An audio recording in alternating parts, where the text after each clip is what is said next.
Hey everyone, welcome to This Explainer. If you're currently right in the middle of your Year 9 revision, you are in the exact right place. Today, we're going to completely shatter the myths of the 1850s American Divide and uncover some actually mind-blowing realities. So, if you think you know exactly how the North and the South felt about each other right before the Civil War, well, get ready, because the history books often hide the most fascinating details. Before your exam, you really need to ask yourself this one massive question. Were the North and South just two isolated enemies living in totally different worlds? Or were they secretly something much more complicated? Just keep that in the back of your mind as we go through today's stuff. All right, here's our revision roadmap. We're going to hit 5 quick stops: the antebellum drama, the shocking historical plot twist, factories versus farms, the delicate political seesaw, and finally, the clashing cultures and social divides. Okay, let's dive into part 1, the antebellum drama and the wild insults of the 1850s. The insults back then were absolutely fierce. The North blasted the South as this backward, uneducated place, totally controlled by an oppressive planter class or slave power oligarchy. But the South hit right back. They claimed Northerners were just these greedy, money-obsessed Yankees who treated their factory workers worse than slaves, aggressively calling them wage slaves. A huge part of that Southern insult was accusing the North of ruthless materialism. To lock this in for your exam, just think of materialism like someone obsessing over getting the absolute newest iPhone or racking up V-Bucks while completely ignoring their friends in the real world. The South argued the North only cared about profits, not people. And this whole situation brilliantly illustrates sectionalism. This is a crucial vocab word for you guys. It's basically like a super toxic school sports rivalry, where you only care about your specific house winning, even if it totally destroys the rest of the school in the process. Both sides were so incredibly loyal to their own region, they kind of stopped caring about the United States as one single unified country. Moving on to part 2, plot twist, historical realities and what the history books hide.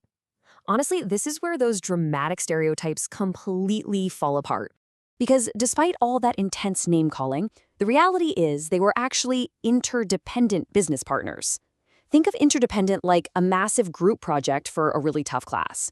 You know, where one person does all the research and the other person builds the entire PowerPoint? Neither one of them gets an A without the other. They absolutely relied on each other to succeed. Let's actually break down how this worked step by step. Step 1, the South grew the cotton using enslaved labor. But look at steps 2 and 3.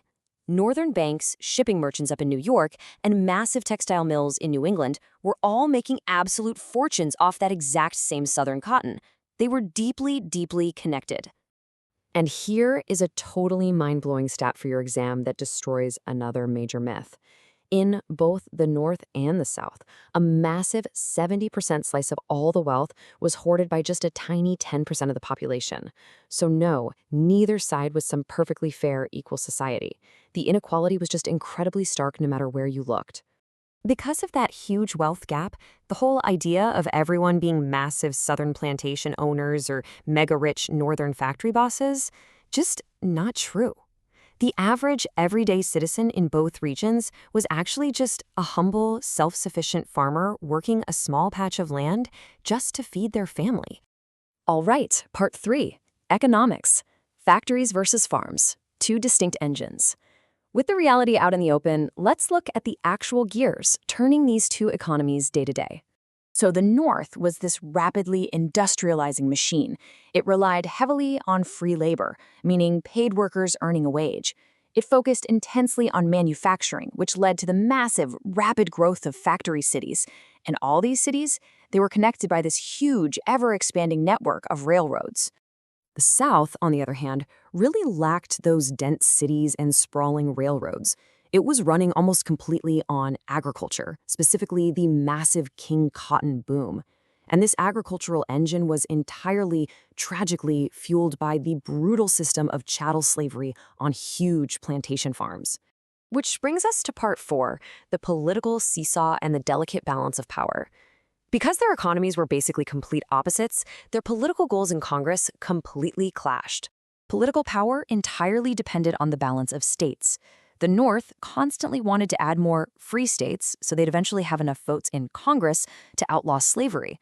Meanwhile, The South desperately pushed to add more slave states to keep enough votes to protect the institution of slavery. To keep the peace, politicians essentially treated the map of America like a playground seesaw. They were terrified, literally terrified, that if this delicate balance of free and slave states tilted too far in either direction, the losing side would rebel, and the country would violently tear itself apart.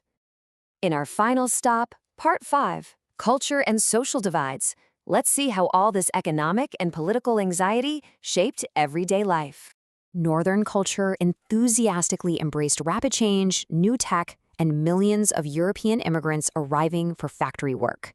They strongly believed in free soil and free labor, this idea that absolutely anyone could rise up the social ladder through sheer hard work. Conversely, the South was fiercely traditional. They were highly resistant to all the rapid changes happening up north. Instead, they locked their society into a really strict racial and economic hierarchy, where just a tiny elite group of wealthy plantation owners held all the social and political power over everyone else. All right, as we wrap up this explainer, I want to leave you with one final provocative thought for your exam prep. We've seen how they were actually independent business partners with similar wealth gaps, yet they were deeply divided by totally different economies, toxic sectionalism, and a terrifying political balancing act. So, when that political seesaw inevitably snaps under the pressure, what happens to the entire nation? Good luck with your revision, guys, and remember to always keep questioning what the history books tell you.